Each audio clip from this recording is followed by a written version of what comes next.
الحمد للہ رب العالمین والصلاة والسلام علی سید الانبیاء والمرسلین اما بعد فاعوذ باللہ من الشیطان الرجیم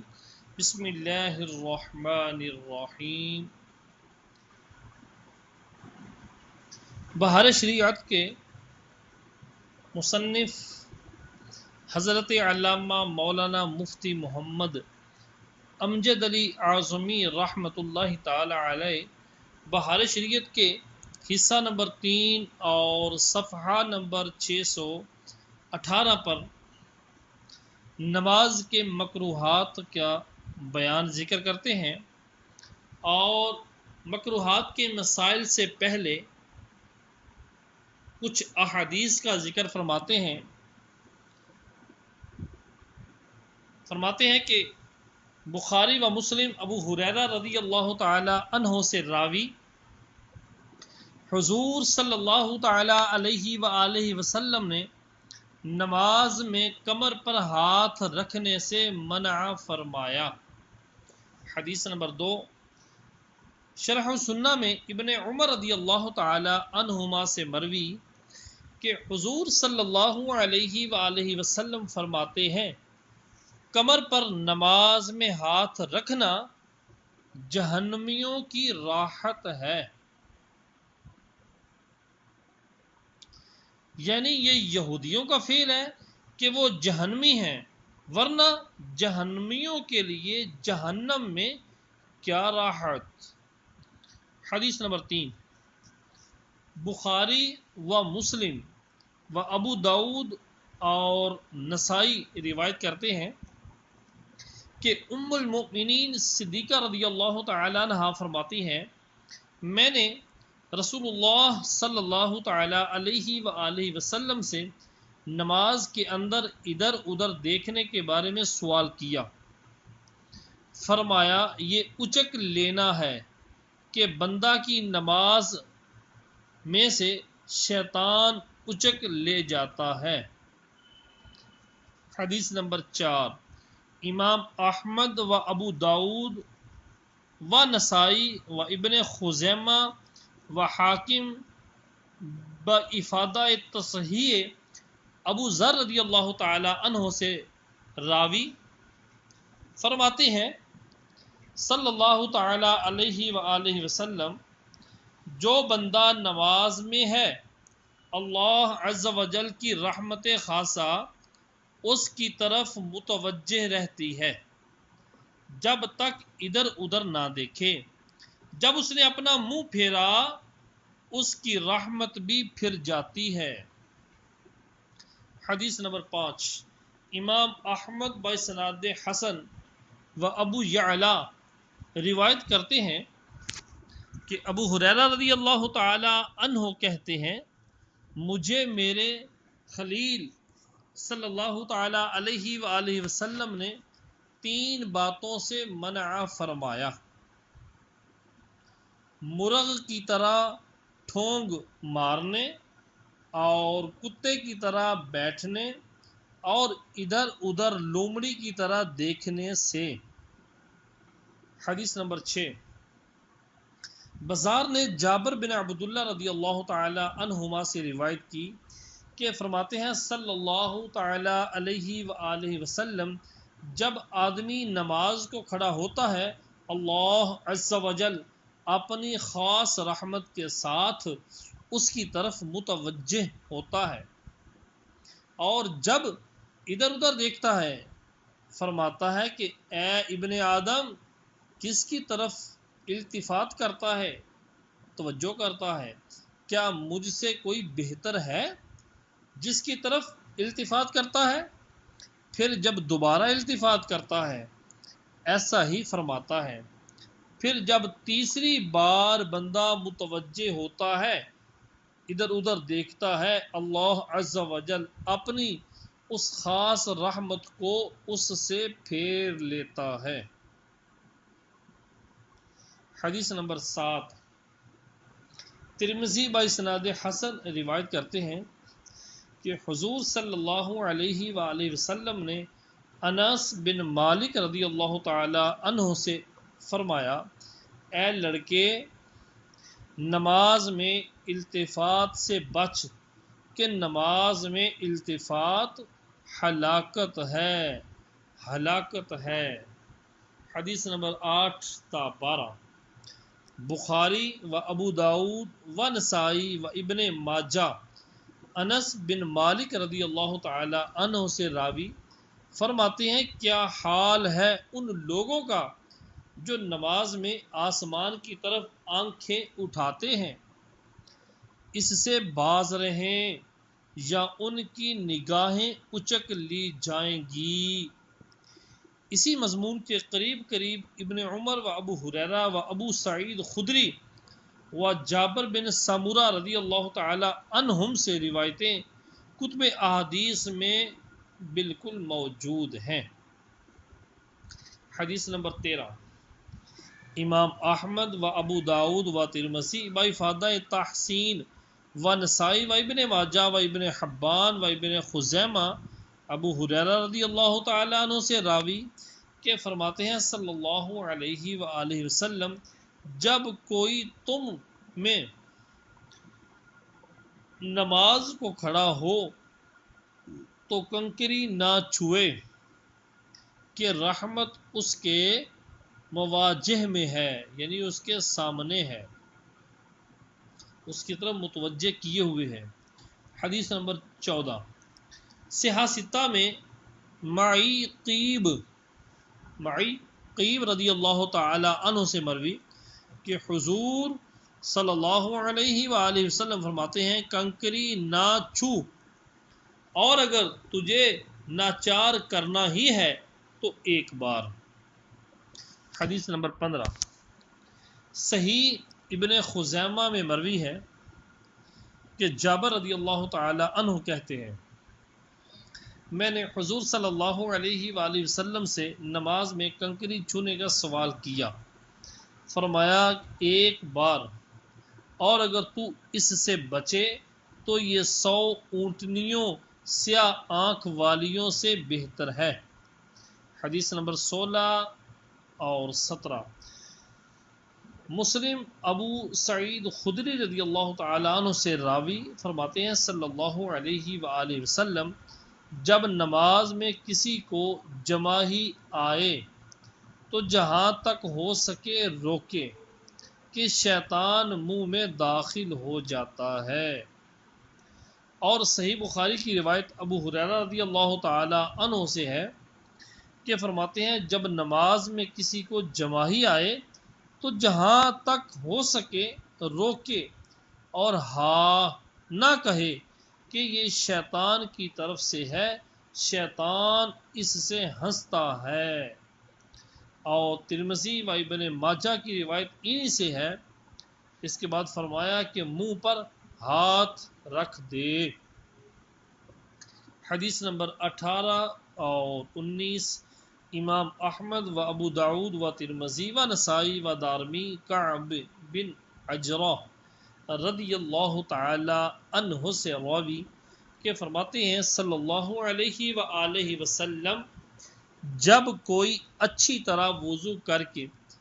مسجد کے قصد سے نکلے، مسجد کے ارادے سے نکلے، تو ایک ہاتھ کی انگلیاں دوسرے ہاتھ میں نہ ڈالے کہ وہ نماز میں ہے۔ اور اسی کی مثل ابو ہریرہ رضی اللہ تعالی عنہ سے بھی مروی ہے۔ حدیث نمبر 20 صحیح بخاری میں شقیق سے مروی کہ حذیفہ رضی اللہ تعالی عنہ نے ایک شخص کو دیکھا کہ رکوع و سجود پورا نہیں کرتا۔ جب اس نے نماز پڑھ لی تو بلایا اور کہا تیری نماز نہ ہوئی۔ راوی کہتے ہیں میرا گمان ہے کہ یہ بھی کہا کہ اگر تو مرا تو فطرت محمد صلی اللہ تعالی علیہ وآلہ وسلم کے غیر پر مرے گا۔ حدیث نمبر 21 تا 24 بخاری تاریخ میں اور ابن خزیمہ وغیرہ خالد بن ولید و عمر بن عاص و یزید بن ابن ابی سفیان و شرجیل بن حسنہ رضی اللہ تعالی عنہم سے راوی کہ حضور صلی اللہ علیہ وآلہ وسلم نے ایک شخص کو نماز پڑھتے ملاحظہ فرمایا کہ رکوع تمام نہیں کرتا اور سجدے میں ٹھونگ مارتا ہے۔ حکم فرمایا کہ پورا رکوع کریں، اور فرمایا یہ اگر اسی حالت میں مرا تو ملت محمد صلی اللہ علیہ وآلہ وسلم کے غیر پر مرے گا۔ پھر فرمایا جو رکوع پورا نہیں کرتا اور سجدے میں ٹھونگ مارتا ہے اس کی مثال اس بھوکے کی ہے کہ ایک دو کھجوریں کھا لیتا ہے جو کچھ کام نہیں دیتی۔ حدیث نمبر 25، امام احمد ابو قتادہ رضی اللہ تعالی عنہ سے راوی کہ فرماتے ہیں صلی اللہ علیہ وآلہ وسلم سب میں برا وہ چور ہے جو اپنی نماز سے چراتا ہے۔ صحابہ نے عرض کی یا رسول اللہ عز و جل صلی اللہ تعالی علیہ وسلم نماز سے کیسے چراتا ہے؟ فرمایا کہ رکوع سجود پورا نہیں کرتا۔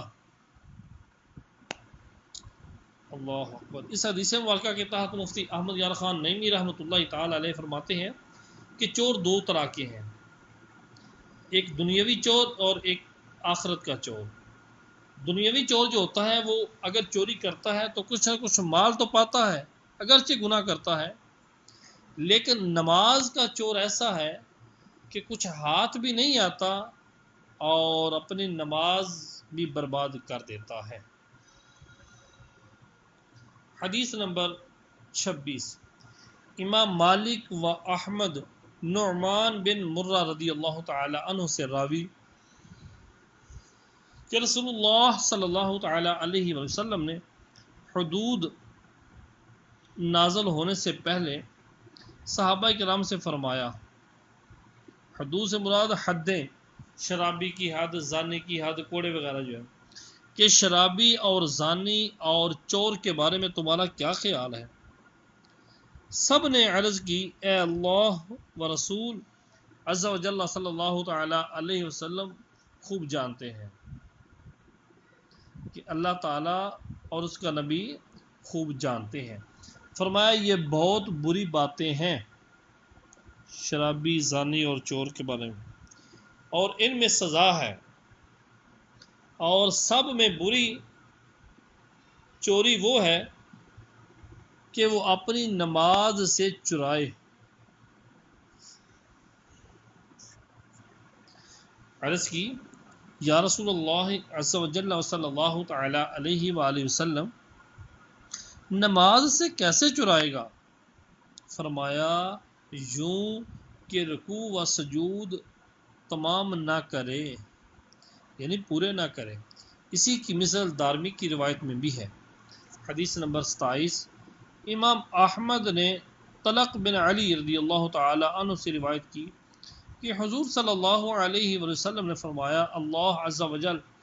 بندہ کی اس نماز کی طرف نظر نہیں فرماتا جس میں رکوع سجود کے درمیان پیٹھ سیدھی نہ کرے۔ حدیث نمبر 28، ابو داؤد و ترمذی باسناد حسن روایت کرتے ہیں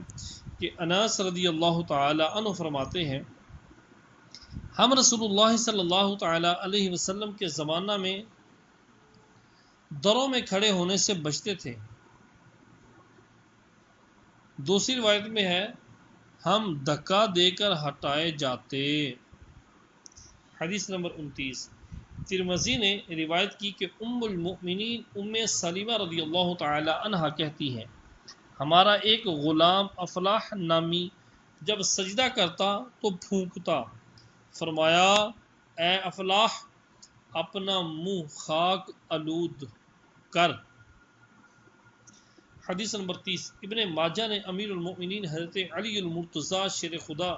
رضی اللہ تعالی عنہ سے روایت کی کہ حضور صلی اللہ علیہ وآلہ وسلم فرماتے ہیں جب تو نماز میں ہو تو انگلیاں نہ چٹکا، بلکہ ایک روایت میں ہے جب مسجد میں انتظار نماز میں ہو اس وقت انگلیاں چٹکانے سے منع فرمایا۔ حدیث نمبر 31 صحاح ستہ میں مروی کہ حضور صلی اللہ علیہ وآلہ وسلم فرماتے ہیں کہ مجھے حکم ہوا ہے 7 اعضاء پر سجدہ کروں اور بال یا کپڑے نہ سمیٹوں۔ حدیث نمبر 32 صحیحین میں ابن عباس رضی اللہ تعالی عنہما سے مروی کہ فرماتے ہیں صلی اللہ تعالی علیہ وسلم مجھے حکم ہوا کہ 7 ہڈیوں پر سجدہ کروں، منہ اور دونوں ہاتھ اور دونوں گھٹنے اور دونوں پنجے، اور یہ حکم ہوا کہ کپڑے اور بال نہ سمیٹوں۔ حدیث نمبر 33 ابو داؤد و نسائی و دارمی عبد الرحمن بن شبل رضی اللہ تعالی عنہ سے راوی کہ رسول اللہ صلی اللہ علیہ وسلم نے کوے کی طرح ٹھونک مارنے اور درندے کی طرح پاؤں بچھانے سے منع فرمایا، اور اسے منع فرمایا کہ مسجد میں کوئی شخص جگہ مقرر کر لے جیسے اونٹ جگہ مقرر کر لیتا ہے۔ حدیث نمبر 34 ترمذی نے حضرت علی رضی اللہ تعالی عنہ سے روایت کی کہ رسول اللہ صلی اللہ تعالی علیہ وآلہ وسلم نے فرمایا، اے علی میں اپنے لیے جو پسند کرتا ہوں تمہارے لیے پسند کرتا ہوں، اور اپنے لیے جو مکروہ جانتا ہوں تمہارے لیے مکروہ جانتا ہوں۔ دونوں سجدوں کے درمیان اقعاء نہ کر، یعنی اس طرح نہ بیٹھ کہ سرین زمین پر ہوں اور گھٹنے کھڑے۔ حدیث نمبر 35 ابو داؤد اور حاکم نے مستدرک میں بریدہ رضی اللہ تعالی عنہ سے روایت کی کہ حضور صلی اللہ علیہ وآلہ وسلم نے اس سے منع فرمایا کہ مرد صرف پاجامہ پہن کر نماز پڑھے اور چادر نہ اوڑھے۔ حدیث نمبر 36 صحیحین میں ابو ہریرہ رضی اللہ تعالی عنہ سے مروی کہ حضور صلی اللہ علیہ وآلہ وسلم فرماتے ہیں تم میں کوئی ایک کپڑا پہن کر اس طرح ہرگز نماز نہ پڑھے کہ مونڈوں پر کچھ نہ ہو۔ حدیث نمبر 37 صحیح بخاری میں انہی سے مروی ہے، فرماتے ہیں کہ جو ایک کپڑے میں نماز پڑھے یعنی وہی چادر وہی تہبند ہو تو ادھر کا کنارہ ادھر اور ادھر کا ادھر کر لے۔ حدیث نمبر 38 عبد الرزاق نے مصنف میں روایت کی کہ ابن عمر رضی اللہ تعالی عنہما نے نافع کو 2 کپڑے پہننے کو دیے، اور یہ اس وقت لڑکے تھے۔ اس کے بعد مسجد میں گئے اور ان کو ایک کپڑے میں لپٹے ہوئے نماز پڑھتے دیکھا۔ اس پر فرمایا کیا تمہارے پاس 2 کپڑے نہیں کہ انہیں پہنتے؟ عرض کی ہاں ہیں۔ تو فرمایا بتاؤ اگر مکان سے باہر تمہیں بھیجوں تو دونوں پہنو گے؟ عرض کی ہاں۔ فرمایا تو کیا اللہ عز و جل کے دربار کے لیے زینت زیادہ مناسب ہے یا آدمیوں کے لیے؟ عرض کی اللہ عز و جل کے لیے۔ حدیث نمبر 39 امام احمد کی روایت ہے کہ ابی بن کعب رضی اللہ تعالی عنہ نے کہا کہ ایک کپڑے میں نماز سنت ہے یعنی جائز،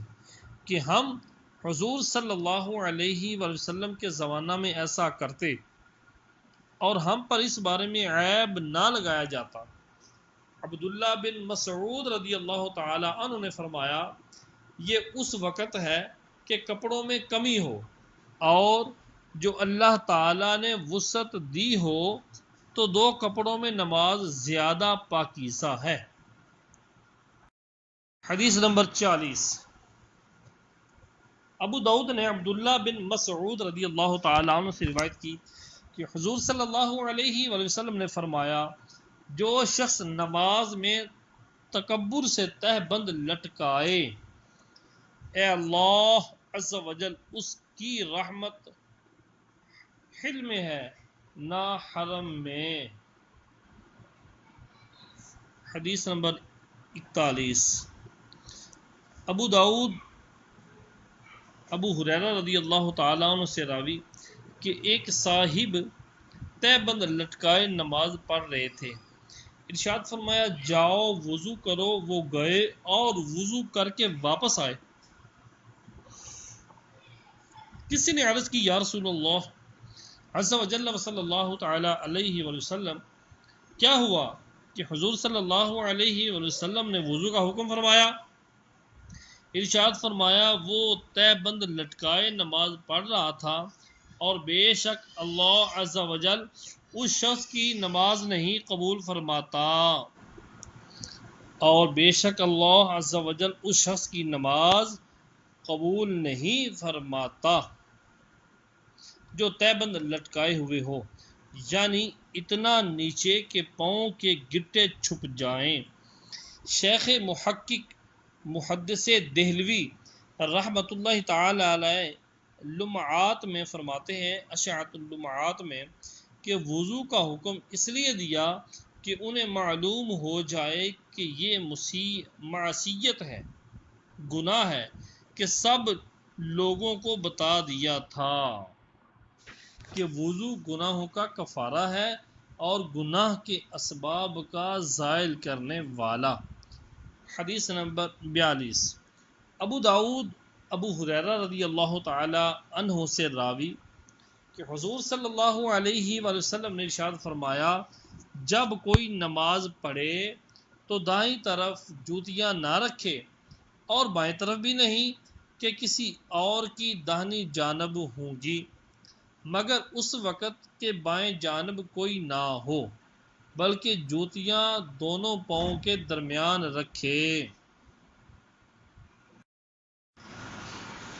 یہاں تک مکروہات کے بارے میں احادیث کا ذکر کیا جا رہا تھا۔ اب یہاں سے بہار شریف کے صفحہ نمبر 624 سے احکام فقہیہ بیان کیے جائیں گے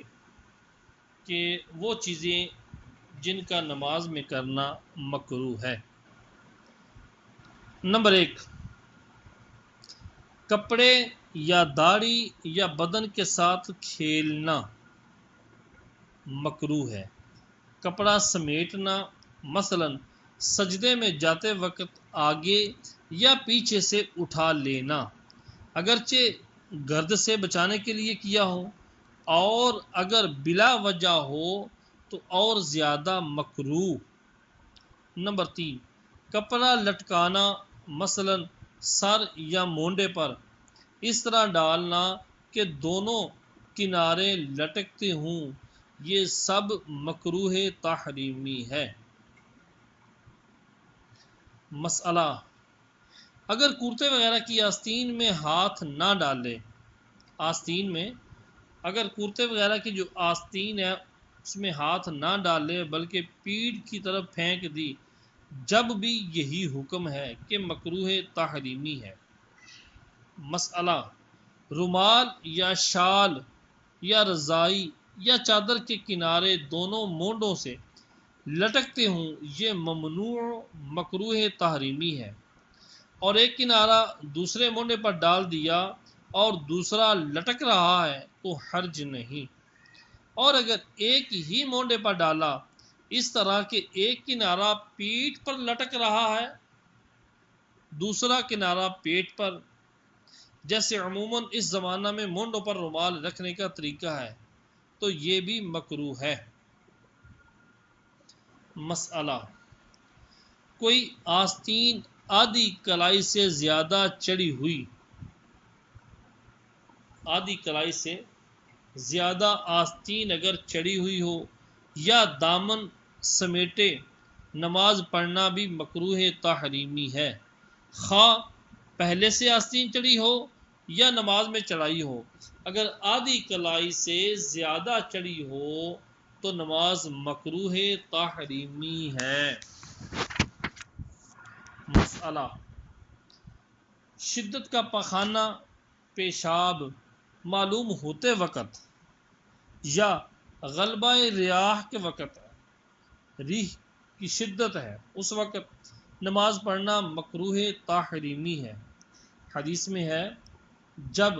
جماعت قائم کی جائے اور کسی کو بیت الخلاء جانا ہو تو پہلے بیت الخلاء کو جائے۔ اس حدیث کو ترمذی نے عبداللہ بن ارقم رضی اللہ تعالی عنہ سے روایت کیا اور ابو داؤد و نسائی و مالک نے بھی اسی کے مثل روایت کی۔ مسئلہ نمبر 5، نماز شروع کرنے سے پہلے اگر ان چیزوں کا غلبہ ہو، پیشاب، پخانہ، ریح وغیرہ کا، تو وقت میں وسعت ہوتے ہوئے یعنی وقت ابھی نماز کا کافی ہے تو شروع ہی ممنوع ہے، تو نماز شروع کرنا ہی منع ہے بلکہ گناہ ہے۔ قضاء حاجت مقدم ہے، یعنی پہلے ان چیزوں سے فراغت حاصل کرے پھر نماز شروع کرے، اگرچہ جماعت جاتی رہنے کا اندیشہ ہو۔ پہلے پاخانہ، پیشاب، ریح دور کر کے وضو کر کے آئے، اگرچہ جماعت جاتی رہنے کا خوف بھی ہو، اور اگر دیکھتا ہے کہ قضاء حاجت اور وضو کے بعد وقت جاتا رہے گا، نماز کا ٹائم نہیں رہے گا، تو وقت کی رعایت مقدم ہے، یعنی اسی حالت میں نماز پڑھ لے۔ اور اگر اثناء نماز میں نماز کے دوران یہ حالت پیدا ہو جائے اور وقت میں گنجائش ہو تو نماز کو توڑ دینا واجب ہے، اور اگر اسی طرح پڑھ لی تو گناہگار ہوا۔ مسئلہ نمبر 6، جوڑا باندھے ہوئے، جس طرح عورتیں جوڑا باندھتی ہیں اس طرح جوڑا باندھے ہوئے نماز پڑھنا مکروہ تحریمی، اور نماز میں جوڑا باندھا تو نماز فاسد ہو گئی۔ نمبر 7، مسئلہ نمبر 7 اور 9 نمبر ہے مکروہ تحریمی، کنکریاں ہٹانا مکروہ تحریمی ہے، مگر جس وقت کے پورے طور پر سنت کے طریقے پر سجدہ ادا نہ ہوتا ہو تو ایک بار کی اجازت ہے، اور ایک بار سے بھی بچنا بہتر ہے، اور اگر بغیر ہٹائے واجب ادا نہ ہوتا ہو تو پھر کنکریوں کو ہٹانا واجب ہے، اگرچہ ایک بار سے زیادہ کی حاجت پڑے، یعنی 2 دفعہ بھی کر سکتے ہیں۔ نمبر 8 اور مکروہ نمبر 10، انگلیاں چٹخانا، چٹکی وغیرہ مارنا نماز کے دوران مکروہ تحریمی ہے۔